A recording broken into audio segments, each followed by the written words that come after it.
Good evening সবাইকে। প্রত্যেক দিন সন্ধে নামার সাথে সাথেই আমার মনে হয় যে আজকে সন্ধেবেলায় কী খাওয়া যায়।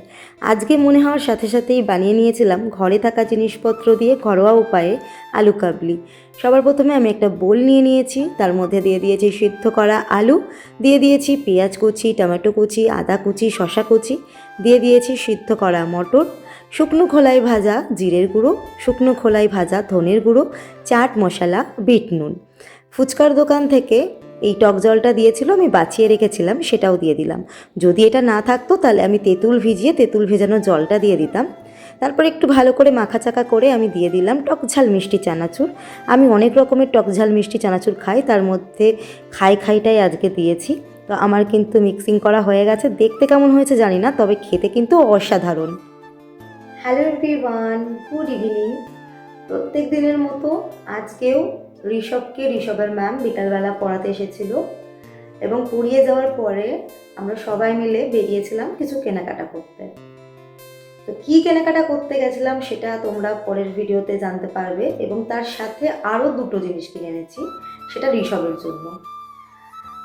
ঋষভ এত তাড়াতাড়ি বড় হয়ে গেল আমার চোখের সামনে, আমি নিজেই বুঝতে পারলাম না।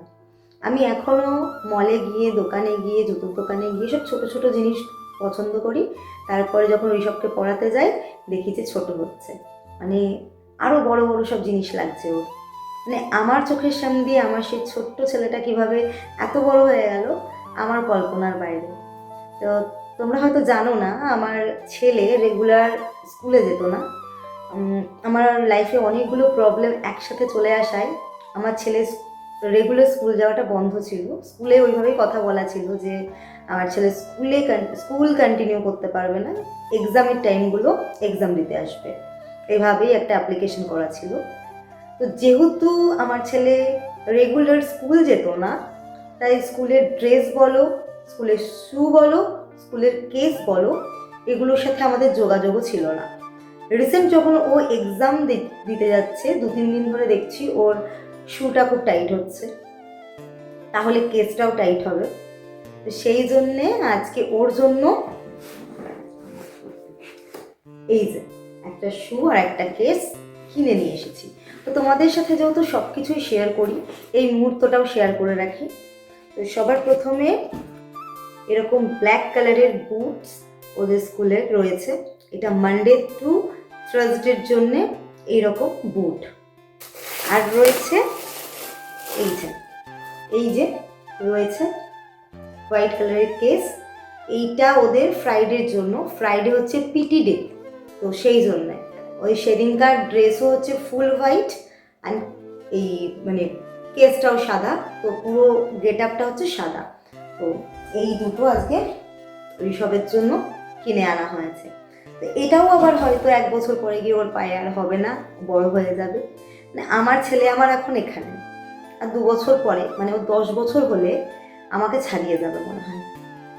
তো এটা হয়তো প্রত্যেকটা বাবা মার জন্যই খুব খুশির যে ছেলে পিলে বড় হয়ে যাচ্ছে, কিন্তু আমার খুশির সাথে সাথে না কেমন একটা ফিলিংস হয় যে ছেলেটা এত তাড়াতাড়ি বড় হয়ে গেল। মানে কিছু কিছু সময় আমি একটু চুপ করে আমার ছেলের দিকে হা করে তাকিয়ে থাকি যে এই তো সেদিন হলো, এইটুকুনো ছেলে আমার বেড়ালের বাচ্চার মতো, সে ফর্সা টুকটুকে, মনে হয় জন্মের 15 ঘন্টা পরে এসএনসিউতে ভর্তি, তারপরে এসএনসিউতে শর্ট সার্কিট হয়ে যাওয়া, সেখান থেকে সারভাইভ করে আমার ছেলে বাড়ি ফিরে তারপরে মানে বছরের পর বছর গড়িয়ে যাওয়া, এত বড় হয়ে যাওয়া চোখের সামনে, মানে সত্যি নিজেকে মাঝে মাঝে মনে হয় যে না, আর জীবনে কিছু পারি না পারি, আমি আমার ছেলেটাকে জন্ম দিতে পেরেছি, মা হতে পেরেছি, এবং ছেলেটাকে চোখের সামনে বড় হতেও দেখতে পাচ্ছি, সেই সৌভাগ্যটাও আছে। মানে আর কিছু যদি জীবনে নাও থাকে, অন্তত এইটুকু প্রাউড ফিলিংয়ের জন্য রয়েছে আমার কাছে। তো চলো, এই একটু বকবক করলাম তোমাদের সাথে, কারণ তোমাদের সাথেই তো সব কিছু শেয়ার করি এখন। তো চলো আজকের মতো টাটা, দেখা হচ্ছে আবার পরের ভিডিওতে, বাই।